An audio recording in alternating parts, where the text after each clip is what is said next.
تو ایسے لوگوں کے لیے کیا کہا جاتا ہے؟ تھالی کا بینگن نہ بنو، یعنی ہر طرف مت لڑکتے رہو پوری تھالی میں، بلکہ اپنی بات پر قائم رہنا سیکھو۔ اچھا جی، ایک محاورہ آپ کے پاس، میرے ساتھ 3-5 کرنے کی ضرورت نہیں۔ 3-5 کرنا یعنی مختلف ہیلے بہانے کرتے رہنا، ٹال مٹول کرنا، بات کو بدلتے رہنا۔ آپ نے اسی طرح سے مجھے بتانا ہے کہ میں تو صرف خدا لگتی بات کہوں گی۔ اس میں کون سا محاورہ استعمال ہوا ہے اور کون سے محاورے کو کس جگہ استعمال کیا گیا، کن معنی میں استعمال کیا گیا۔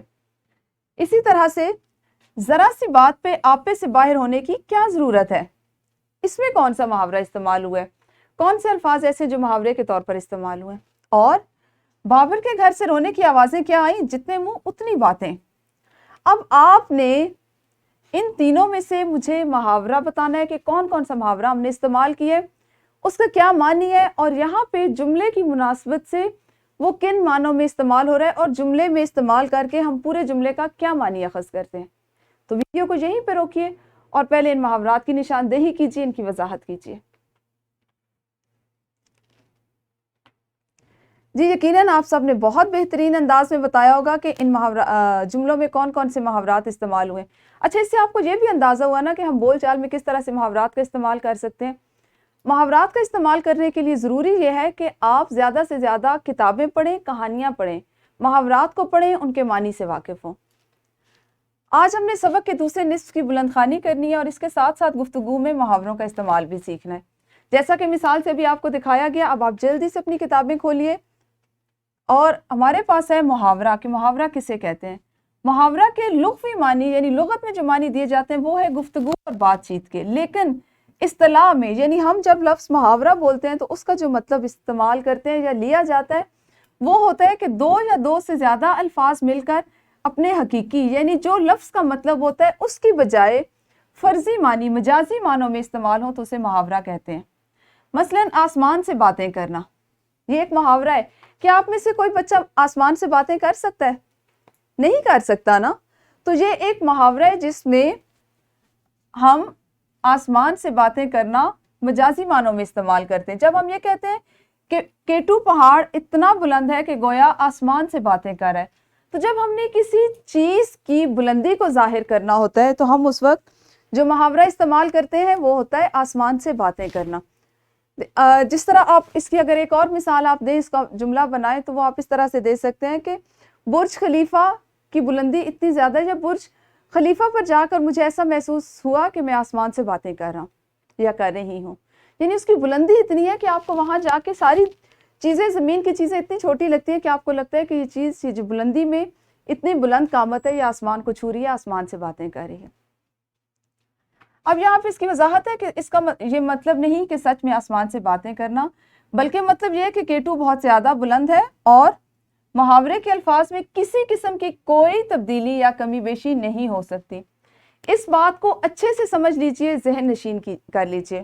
جیسے ہم بات چیت میں الفاظ کا چناؤ اپنی مرضی سے کرتے ہیں، ان کا انتخاب اپنی مرضی سے کرتے ہیں اور استعمال بھی اپنی مرضی سے کرتے ہیں، محاورات اور ضرب الامثال میں ایسی کوئی بات نہیں ہوتی۔ وہ جس طرح استعمال ہو رہے ہوتے ہیں اہل زبان کے، ان کو استعمال کرتے ہیں، ہم نے ان کو اسی طرح انہی الفاظ کے ساتھ استعمال کرنا ہوتا ہے۔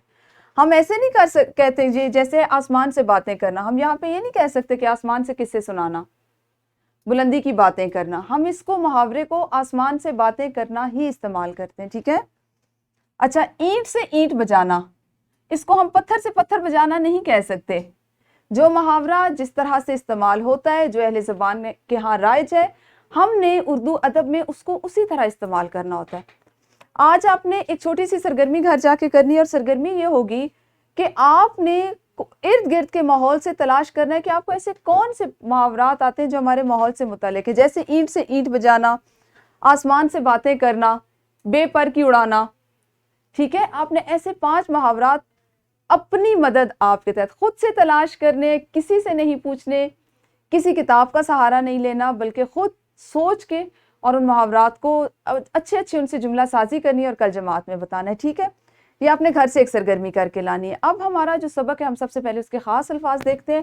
آج کے سبق میں شامل ہے جی غلبہ، قطع نظر اور کیلولہ۔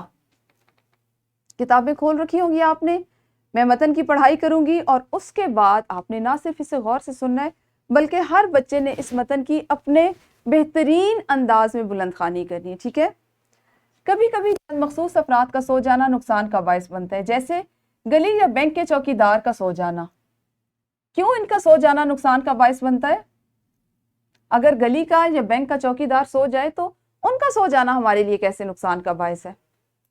جی، اگر وہ سو جائیں گے تو خدا نہ خواستہ کوئی چور یا ڈاکو آ جائے گا اور وہ وہاں سے چوری کر کے لے جائے گا۔ چوکیدار کا مطلب ہوتا ہے نا وہ حافظ، پہرہ دار۔ اچھا، سڑک پر فراٹے بھرتی گاڑیوں کے ڈرائیور کا سو جانا، کسی تھکے ہارے مسافر کا ٹرین یا بس میں منہ کھول کر، گھوڑے بیچ کر یا دنیا سے بے نیاز ہو کر سو جانا۔ اب یہ جو آپ کا جملہ ہے، سڑک پر فراٹے بھرتی گاڑیوں کے ڈرائیور کا سو جانا اور کسی تھکے ہارے تنہا مسافر کا ٹرین یا بس میں منہ کھول کر، گھوڑے بیچ کر یا دنیا سے بے نیاز ہو کر سو جانا، آپ نے ان دونوں جملوں کی وضاحت خود کرنی ہے۔ آپ کو کیا سمجھ آیا کہ ان دونوں کا، جن لوگوں کا لکھا گیا ڈرائیور کا اور مسافر کا، ان کا سو جانا کیسے نقصان کا باعث ہے؟ سوچئے اور بتانا ہے آپ نے خود، ٹھیک ہے؟ اس کے بعد ہے جناب، مغل حکومت جب اپنے دور کے 5-7 شہنشاہ بھگتا چکی، یعنی گزر گئے، آئے، انہوں نے اپنا دور حکومت سنبھالا اور وہ ان کا دور حکومت ختم ہو گیا اور تھک گئی، تو اس پر نیند نے غلبہ پانا شروع کر دیا اور پھر بقول اقبال وہ خواب غفلت کی نیند سو گئے، یعنی غافل ہو گئے، وہ بیگانہ ہو گئے دنیا سے، دنیا کی زندگی سے، دنیا کی چیزوں سے، اور انہوں نے خود پہ ایک جمود طاری کر لیا۔ یہی وجہ تھی کہ انہیں دلی پر حملہ کرنے والے دلی سے بہت دور نظر آتے تھے اور وہ شہنشاہ جاگتی آنکھوں اور سوتے ذہنوں کے ساتھ مینا و بلبل پکارتے رہے، لہٰذا دشمن سر پر پہنچ گیا اور یہ خواب غفلت کی نیند سوتے سوتے ابدی نیند جا سوئے۔ یہاں پر ایک بہت بڑی مثال دی گئی ہے کہ دلی پہ جس وقت مغل حکمران جو تھے، ان کی جس وقت ان کا دور حکومت ختم ہوا تو وہاں پہ کیا ہوا کہ ان کے جو دشمن تھے انہوں نے اس پہ قبضہ کر لیا، اور جب بھی ان کو آگاہ کیا جاتا تھا کہ دشمن بڑھ رہا ہے، دشمن پیش رفت کر رہا ہے دلی کی طرف، تو وہ یہ کیا کہتے تھے کہ انہیں لگتا تھا نہیں، یہ ایک مذاق ہے، اور وہ بس اپنے آپ کو خوش کرنے کے، اپنے عیش اور آرام کے جو قصے ہیں انہی کو دہراتے رہتے تھے، انہی کو یاد کرتے تھے، اسی میں رہتے تھے، اور ایسا ہوا کہ دشمن آ گیا اور اس نے ان پہ قبضہ کر لیا، ان کی سلطنت، ان کی جائیدادیں، سب کچھ ان سے چھین لیا، اور ان میں سے اکثریت جو ہے وہ مر گئی، یعنی ابدی نیند سو گئی۔ انسانی جسم کا تقاضا ہے کہ 24 گھنٹے میں کم از کم 6 گھنٹے کی نیند ضرور پوری کرے۔ کچھ لوگ سوتے میں چلنے اور بولنے کے عادی ہوتے ہیں۔ کیا آپ میں سے کوئی ایسا بچہ ہے جس کو سوتے ہوئے چلنے کی یا بولنے کی عادت ہو؟ اپنی امی سے پوچھے گا، کیونکہ آپ میں سے تو کسی کو اندازہ نہیں ہوگا، ٹھیک ہے؟ آپ نے پوچھنا ہے جا کے۔ کچھ بھی ہو جائے، یہ اپنی اس کارگزاری کا اقرار نہیں کرتے۔ ہاں جی، یہی ابھی بات میں آپ سے کہہ رہی تھی نا۔ صبح سویرے اگر ان کو بتایا جائے کہ آپ کو غسل خانے، باورچی خانے یا فریج کے نزدیک سے رنگے ہاتھوں پکڑ کر واپس بستر پر لایا گیا، لان میں چہل قدمی کرتے یا راہداری میں ٹہلتے ہوئے دیکھا گیا ہے، تو یہ لوگ فوراً اپنے کارنامے سے منکر ہو جاتے ہیں، کیونکہ وہ تو سوتے میں ایسا کر رہے ہوتے ہیں۔ اچھا، ایک اور بات یہاں پہ مزے کی بات جو میں آپ کو بتاتی چلوں، کچھ لوگوں کو تو واقعی سونے میں ایسا چلنے کی عادت ہوتی، کچھ لوگ ایسے ہوتے ہیں کہ جو رات کو جنہیں بھوک ستاتی ہے تو وہ فریج تک پہنچ جاتے ہیں، باورچی خانے میں پہنچ جاتے ہیں، وہاں سے جو اپنی من پسند چیزیں جو امی نے فریج میں رکھی ہوئی ہوتی ہیں وہ کھا لیتے ہیں، اور جس وقت اگر امی یا ابو آ جائیں باورچی خانے میں اور وہ پوچھیں تو وہ اس طرح سے کرتے ہیں کہ نہیں میں تو سو رہا تھا، مجھے تو پتہ ہی نہیں ہے، اس طرح سے وہ ایکٹ کرتے ہیں۔ یہاں ان لوگوں کا ذکر کیا گیا۔ ان تمام باتوں سے قطع نظر سونا ہر انسان کے لیے ضروری ہے۔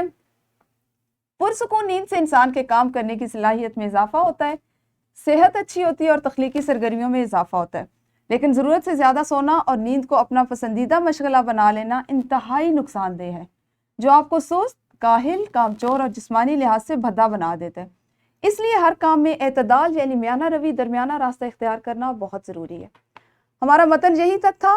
اب آپ نے ایک سرگرمی تو یہ کرنی ہے کہ 3 محاورے ایسے جلدی سے لکھنے ہیں جن میں پھلوں کے نام آتے ہوں، یہ بھی آپ نے سوچ کے جماعت میں کرنا ہے، اور ان کو تصویری شکل دے کر ان کے معنی اور مفہوم بھی لکھنے۔ دوسری سرگرمی آج آپ کی یہ ہوگی کہ ابھی جتنا سبق ہم نے پڑھ رہا ہے، اس میں سے آپ کی معلمہ جتنے جملے یا جو اقتباس آپ سے کہتی ہیں، آپ نے اس کی مثالی بلند خوانی کرنی ہے، اور ساتھ ہی مختصراً سمجھانا ہے کہ آپ کو اس پیراگراف سے، اس اقتباس سے کیا بات سمجھ میں آئی۔